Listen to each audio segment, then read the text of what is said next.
Frères et sœurs en Christ, que Dieu vous bénisse au nom de Jésus-Christ. Partageons une fois de plus cette exhortation. Que Dieu nous donne la sagesse, que notre Seigneur et Sauveur Jésus-Christ vienne au milieu de nous, qui nous édifie, qui nous fortifie dans ce moment. Au nom puissant de Jésus-Christ. Amen. Seigneur, nous allons partager, frères et sœurs, nous allons partager un petit sujet aujourd'hui sur le rejet. Le rejet, oui, le rejet, c'est quelque chose que beaucoup de gens ne supportent pas. Mais nous devrions comprendre que celui qui quitte sincèrement le péché pour s'attacher à Christ sera rejeté par les siens, sera rejeté par ses amis, sera rejeté par son entourage, tout simplement parce que tu as fait un choix de vie. Et c'est quelque chose qui ne plaira pas à tout le monde. Mais parfois, certains chrétiens le prennent mal, tout simplement parce que ils n'ont pas peut-être encore reçu la révélation ou la sagesse qui prouve qu'un vrai chrétien qui change radicalement sa vie et qui vit non plus pour lui, non plus pour faire plaisir à sa chair, mais qui vit pour notre Seigneur et Sauveur Jésus-Christ et qui vit selon la volonté et l'Esprit de Dieu. C'est une personne qui sera rejetée d'abord par sa propre famille et ensuite par ses amis et ensuite par ceux qui sont autour de lui. Parce qu'il ne restera plus la même personne. Un chrétien qui meurt avec Christ à la croix et qui ressuscite avec Christ est une créature nouvelle. Il ou elle est né de nouveau et il ne peut plus faire des choses selon la chair. Il va vivre selon l'esprit. Nous allons voir pourquoi est-ce qu'un vrai chrétien sera rejeté. Allons dans le livre de 1 Pierre 4. On peut lire à partir du verset 1. La Bible déclare: Ainsi donc, puisque Christ a souffert pour nous dans son corps, vous aussi, armez-vous de la même pensée. Celui qui a souffert dans son corps en a fini avec le péché. Vous voyez, puisque Christ a souffert dans son corps, pour nous aussi, nous devions nous armer de la même manière, de la même pensée. Nous avions à avoir la même pensée. Afin que parce que celui qui souffre dans son corps en a fini avec le péché. Souffrir dans son corps, c'est d'abandonner les désirs charnels. C'est une souffrance de quitter ta nature pécheresse. Une grosse souffrance d'abandonner l'impudicité, l'ivrognerie, la débauche, la prostitution. C'est une grosse souffrance. L'ignominie, la magie, l'orgie. Tu souffres dans ta chair charnellement pour se détacher de ces choses. C'est une grosse mort. En fait, tu meurs. Ce n'est plus le toi, moi. Tu ne parleras plus de moi parce que tu tues ta chair. Et c'est une grosse souffrance. Je continue au 2, on dit: afin de ne plus vivre en suivant les désirs des hommes, mais la volonté de Dieu, pendant le temps qui lui reste à vivre ici-bas. Parce qu'un chrétien qui tue sa chair, un chrétien qui détruit son homme charnel, afin que l'homme intérieur, afin que le second Adam naisse en lui, qui est Jésus-Christ.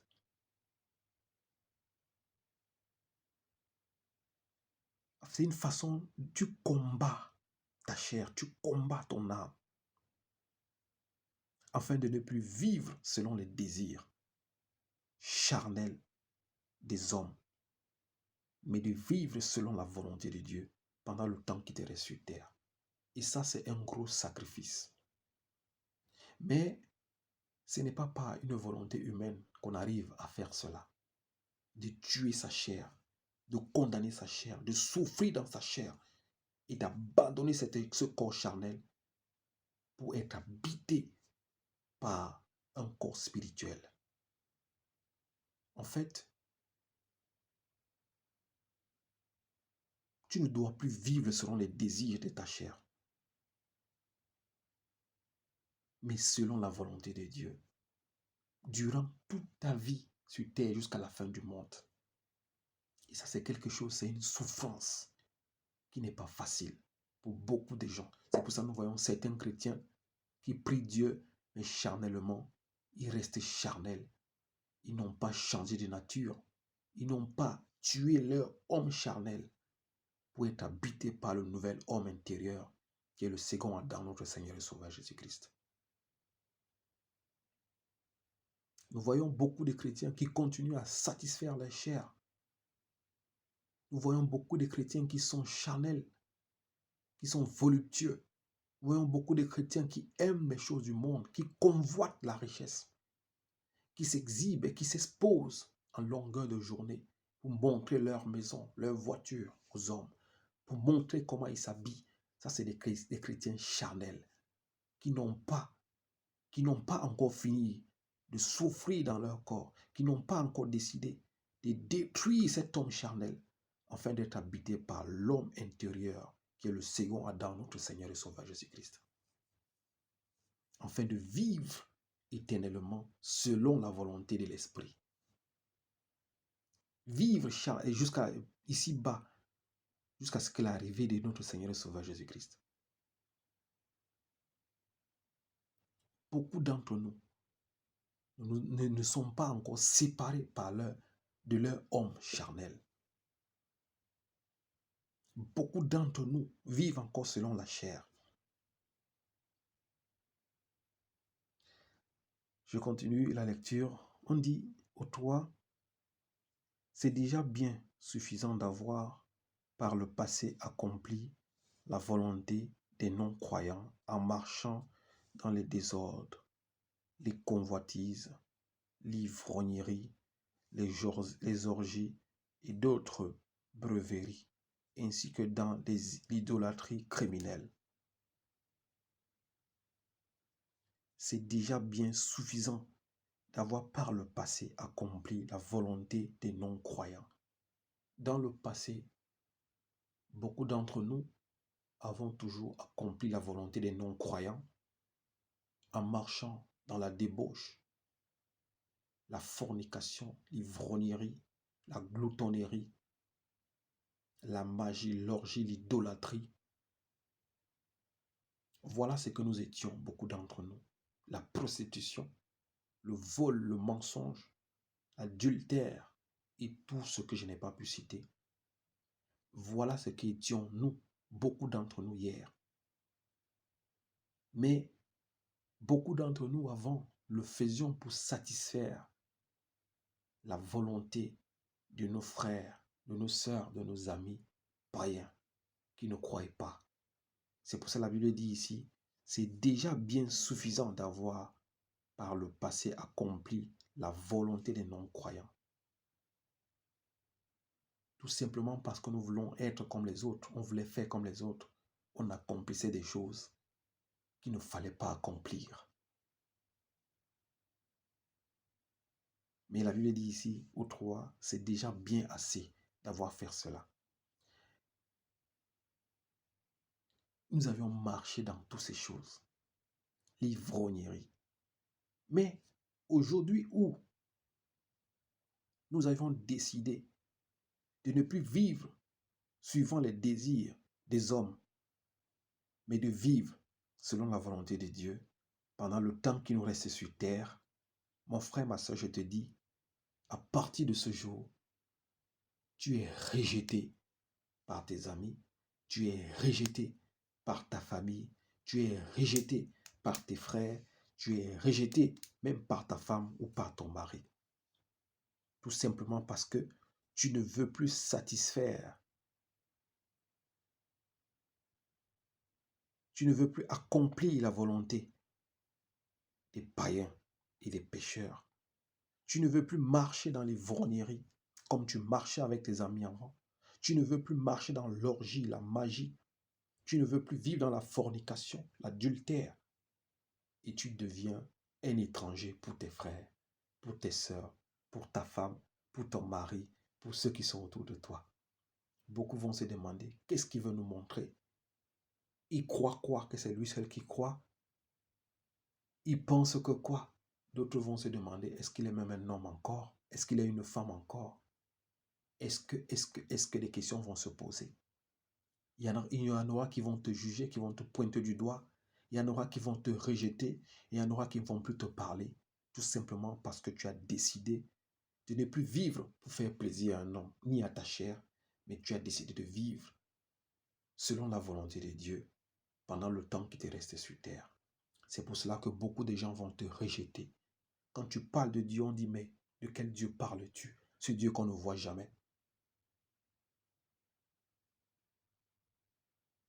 Ta famille ne va plus t'accepter parce qu'à chaque fois, tu vas vouloir aller parler de Dieu. Tes amis ne vont plus t'accepter parce que tu ne veux plus faire comme eux. Tu ne veux plus boire comme eux. Tu ne veux plus suivre les femmes comme eux. Tu ne partages plus des photos pornographes comme eux. Tu ne te masturbes plus comme eux. Tu ne fais plus des choses infâmes comme eux.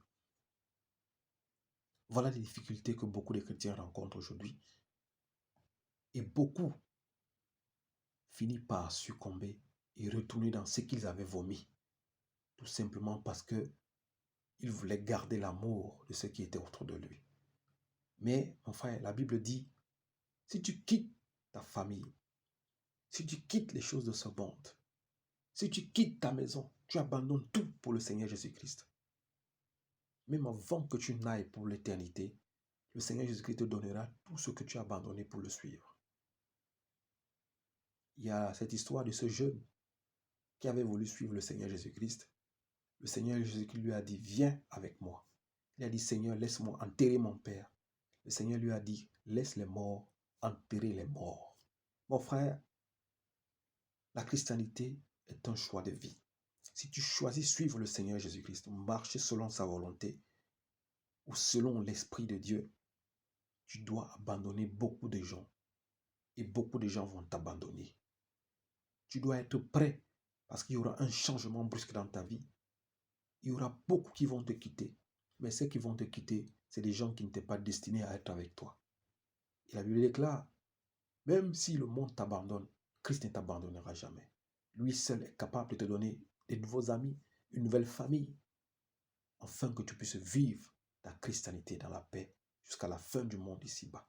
Alors, frères et sœurs, quand tu décides de te dépouiller charnellement, de détruire ton homme charnel, sache que, pour vivre selon la volonté de Dieu, sache que ceux qui étaient avec toi hier, dans l'ivrognerie, dans la mauvaise vie, dans la débauche, la fornication, vont t'en vouloir, ils vont te rejeter, ils vont te calomnier, ils vont médire contre toi, ils vont t'insulter, ils vont te jeter les pierres.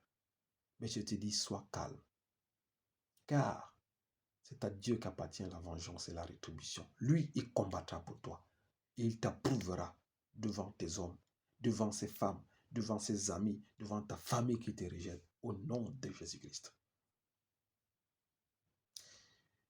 Je vais lire au 4, il dit, aussi trouve-t-il étrange que vous ne vous précipitez plus avec eux dans les mêmes débordements de débauche et ils vous calomnient. Plus que tes amis vont voir que tu ne te précipites plus avec eux dans les mêmes débordements de débauche, ils vont te calomnier. Quand c'était le samedi ou le dimanche, tu courais dans les maisons de joie, tu buvais, tu t'habillais, tu mangeais, tu faisais ceci. Mais d'un coup, on ne te voit plus dans ces choses. On ne te voit plus en train de médire, calomnier. Tu ne restes plus dans le téléphone pour insulter les gens, pour mal parler des gens pendant des heures. Alors, c'est alors que ces amis vont commencer à te calomnier parce que tu ne fais plus les choses comme tu faisais avant. Parce que tu ne fais plus leur volonté. Parce que tu ne vas plus dans leur table pour manger tous les jours. Parce que tu ne vas plus pour t'enivrer avec eux tout le temps. Parce que tu ne vas plus chercher les femmes avec eux. Parce que tu ne vis plus dans la vie de débauche avec eux. Tu ne débordes plus avec eux. Ils vont te calomnier. Mais je te dis, mon frère, sois calme. Parce que Dieu réserve une surprise à tous ceux qui font cela, à ceux qui ont vraiment cru. Au 5, on dit, ils rendront des comptes à celui qui est prêt à juger les vivants et les morts. Aussi sont dit en effet, l'évangile a aussi été annoncé aux morts afin qu'après avoir été jugés, comme tous les hommes ici-bas, ils vivent selon Dieu par l'Esprit. Frères et sœurs, au 5 on dit, ils rendront des comptes. Tous ceux qui te jugent, tous ceux qui vont se moquer de toi, tout simplement parce que tu as choisi de vivre selon la volonté de Dieu et de l'Esprit, ils rendront des comptes à Dieu. Dieu va les rendre compte. Et il fera de ton marchepied. Alors, mon frère, ma soeur, ne sois plus surpris si depuis que tu as véritablement accepté le Seigneur Jésus-Christ, tu es rejeté, tu as été abandonné. Accroche-toi à ton Dieu.